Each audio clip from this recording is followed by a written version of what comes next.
Jordynne Grace with me, new Impact Wrestling Knockouts champion.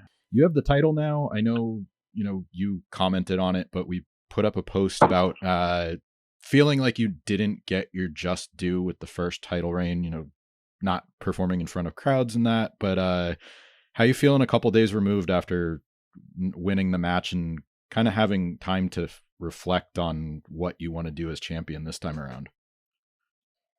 I feel great. I feel extremely motivated. One of my main goals as new Knockouts champion is to bring more eyes to Impact. I want to have some incredible women's matches so that more people will see how good the women's division is, and hopefully they'll see with that how amazing Impact is. So I just want people to give, if they've watched Impact before and they kind of got turned off to it during, the whole era where basically we were doing some weird stuff, I hope people give Impact a second chance. I believe it was you that and Tasha that pitched Ultimate X. You kind of had to say, like, let us get up there, let us show you that we can do it. And then they had the match. And I just talked to Gail, who said that this match, the Queen of the Mountain match, was sort of pitched to the talent instead of the other way around. So did you have to prep for this match any differently, since you really didn't get a chance to test it out like you did with the X cables, the Ultimate X structure? Oh, it was 100% a different kind of getting prepared. I had honestly completely forgot this match even existed. They haven't done one, I think, since 2012. So the X Division match is like one of Impact's staples. This is just one of Impact's kind of crazy ideas that they used to do. And so it was a completely different kind of getting ready. It was a kind of how do we tell the story and make these rules make sense to the fans while also having an amazing match. So what I personally ended up doing was watching all 12 of the past King of the Mountain matches just to see how they structured everything, how they went about telling the story about the pins, and it was just a completely different kind of preparation than the Ultimate X match. The Ultimate X match was just all about basically getting over my fear of heights was number one, and number two was getting strong enough to be able to hang from those ropes for an extended period of time. Yeah, and the reason I ask was I didn't notice it during the match, but you put up this side-by-side video, the tribute to Samoa Joe, which, if you've never been in that match, it's like maybe hard to kind of find where to put a spot in. At least I would think so, but you did the whole sequence with the muscle buster and then climbing the ladder. How do you make sure that you have time to not only fit that in, but that it goes with the flow of the match? Well, that was one of the things that I specifically wanted to do, was because I don't know if you watched the main event of the show, but it was a 20th anniversary show. So everybody was doing callbacks to old school TNA stuff. And I know that Samoa Joe is one of my favorite wrestlers, and he's one of the guys I was watching in Impact growing up and TNA growing up. And I knew that that was one of the spots that I had to get in basically no matter what. I didn't know that he was going to be there until last second. So it also turned out to be pretty special because it was kind of like he was there in spirit. But we didn't really, I guess I would say I didn't specifically plan the match around that spot. It was just, that was how the finishing sequence was going to go. So there wasn't a lot of thought I had to put into that. That was just the idea I pitched and everybody agreed to it. And so we did it. Yeah. And you mentioned the main event. Like, there was a lot of stuff where people, as I was following on Twitter and watching, it was like, okay, there's, like Kurt Angle's ankle lock. And then there was this spot. Yep. And it was like very easy to notice, but throughout the show, it was, it was a night. I liked the flow of the show itself. And it wasn't like beating you over the head with it. It was just kind of like a nice subtle nod. And if you knew the history, it was there for you. It wasn't like, here's all the stuff we used to do. It really, and I mentioned this last week, the past couple of years have been promoted around like our world's about to change again. It was very much about the surprises, and I feel like this year was the best example of showcasing the current roster and letting the talent speak for itself. I feel like this show specifically, you know, a lot of the shows Impact has relied on outside talent, and this show, I feel like even the main event, like they usually would bring in a big outside name to draw people in, but this show, I feel like it was really specifically for the fans that watched Impact or watched TNA, like when as it's been going on the past 20 years, because we relied on homegrown talent really, and names that made Impact what it is today. We have such a rich history, and I feel like we leaned into it this show because it was the 20th anniversary show, and we paid tribute to that. With that said, there's always going to be the question of who do we bring in, what name makes a good fit in the Knockouts roster.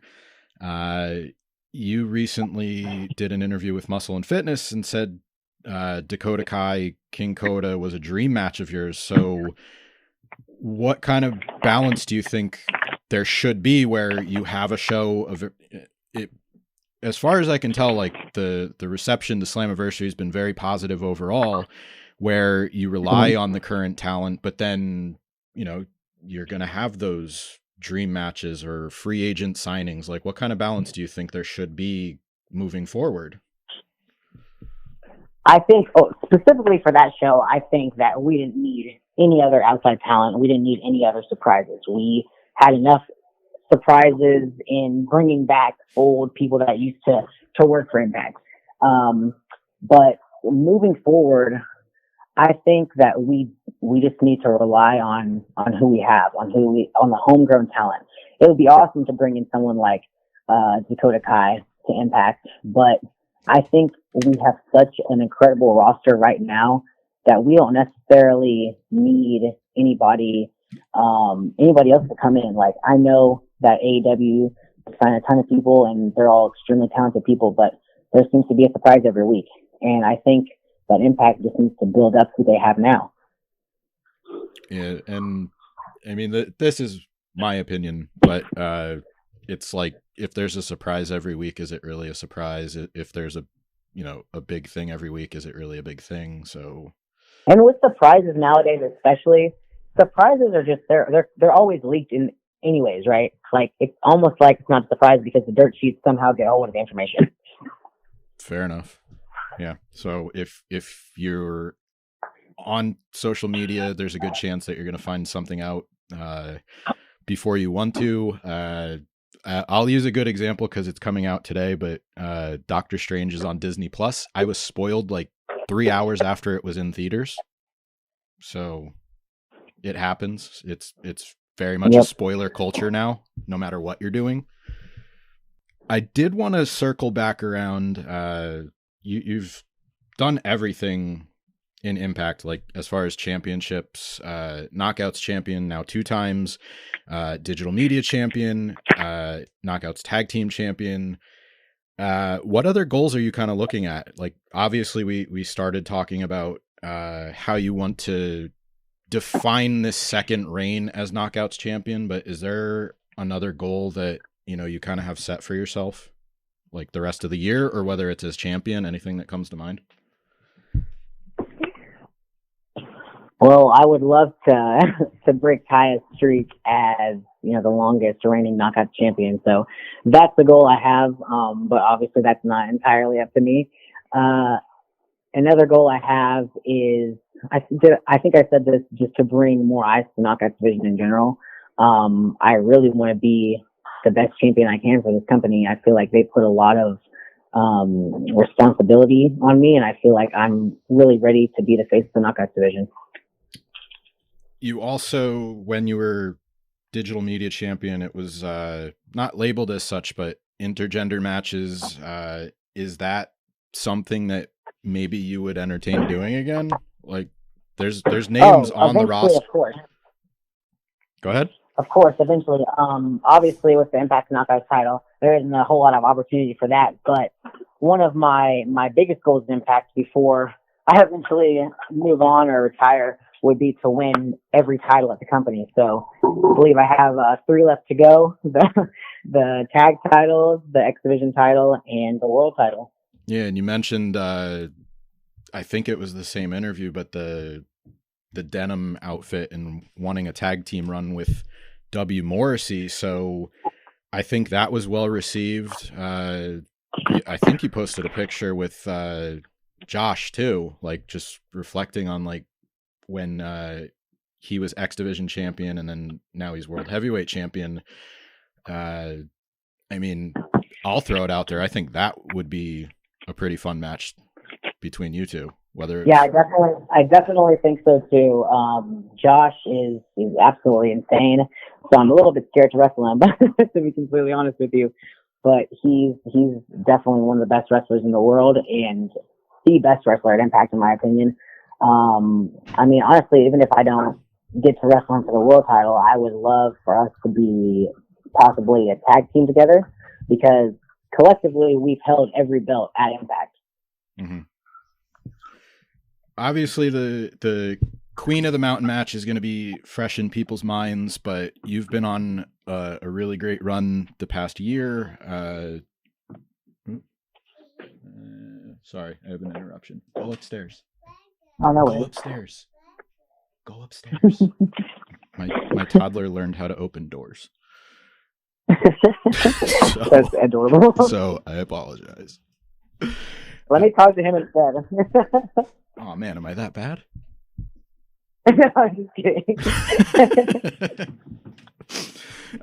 So obviously, the Queen of the Mountain match is going to be fresh in people's minds, but you've been on, quite the impressive run the past year. Is there a match or maybe moment that stands out as far as one that you would want fans to revisit, or just maybe a match that you're particularly proud of for more than one reason? Like just maybe one that, shows that you're a complete wrestler or anything like that?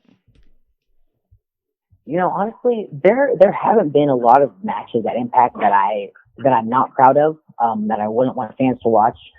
There is a match, I believe, from last year with me and Tasha Steelz. It was a BTI match, so I don't really think anybody got the opportunity to watch it, but I fucking love that match. What match was really, really good to me. It actually was on the list it was the only BTI match on this list of the top, where fans got to vote the top knockout matches of the year. And it was the only match from BTI. And I think that not a lot of fans saw that because they didn't know kind of what the list was talking about. But I think fans should go out of their way to watch that match, especially with what I can only imagine is going to be me and Tasha going forward for a little while for the title.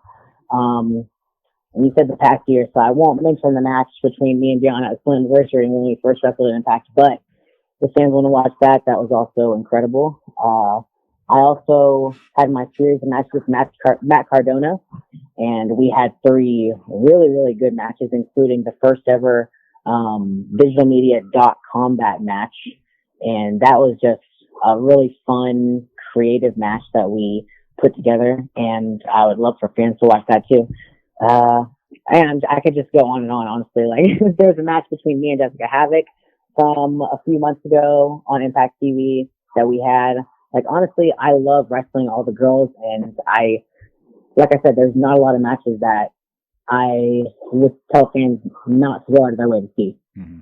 Yeah, I'm glad you mentioned the BTI match, because there's quite often really, really good matches that people just, for whatever reason, like, don't watch, I guess because they're used to watching the main show, or I don't know what's out there. I'm not really sure, but there's it's out there for free. It's on YouTube. Go check it out. I know you had a match with Havoc on there too. I think. Oh my God, I totally forgot. Yeah, me and Havoc was a BTI match too. Yeah, I completely forgot about that. They sold some of the stuff from that one match with Cardona too, right? It was like a laptop that you guys autographed. I think they auctioned it off. Yes, they sold a DVD player. I actually personally went and spent my own money to buy all the cell phones, the old school cell phones for that match. And so we sold a bunch of those too. But yeah, that was a great match. I think fans should go out of their way to watch that too. We just covered a lot of the past year. You have coming up next weekend, Atlanta. It's it's kind of not really a homecoming, but it's a short trip for you. I know you live down there now. How you feeling getting to sort of be in front of I'll call it a hometown crowd for Against All Odds in the TV taping? I'm really super, super excited about it. Center Stage in Atlanta is one of my favorite places in the world to wrestle, probably my favorite place in the United States. The venue is really set up like any other venue I've ever been to. It's a very Spartan-style gladiator coliseum where the wrestling ring is set up in the center. And I feel like it's a different viewpoint from fans as opposed to, sitting in the chairs like they normally have to do. And if you're short and someone's taller in front of you, seeing over them, it's a big problem. But these are basically like almost bleachers, so you can see really everything. And I'm stoked to wrestle there for Impact. Yeah, it's a really cool venue. If you've never been there or if you've never seen it, it's it's not your typical wrestling venue. I hope to get down there one day. I've seen plenty of events that have broadcast from there, but Against All Odds is July 1st. Southern Hostility is the next night, July 2nd. So 2 nights of television and Impact Plus special event taping. But Jordynne Grace, Knockouts champion, thanks very much for your time. Anywhere people can follow you if they're listening or reading this, anything you want to promote before we get out of here? Yeah, I'm essentially on all social media, Twitter, Facebook, Instagram, at Jordynne Grace. Jordynne is spelled Jordynne. A little bit different than your normal spelling. They can also buy merchandise, autographed items, stuff like that on JordynneGraceWrestler.com. All right. Thanks very much for your time. Have a good day. Thank you so much. You too.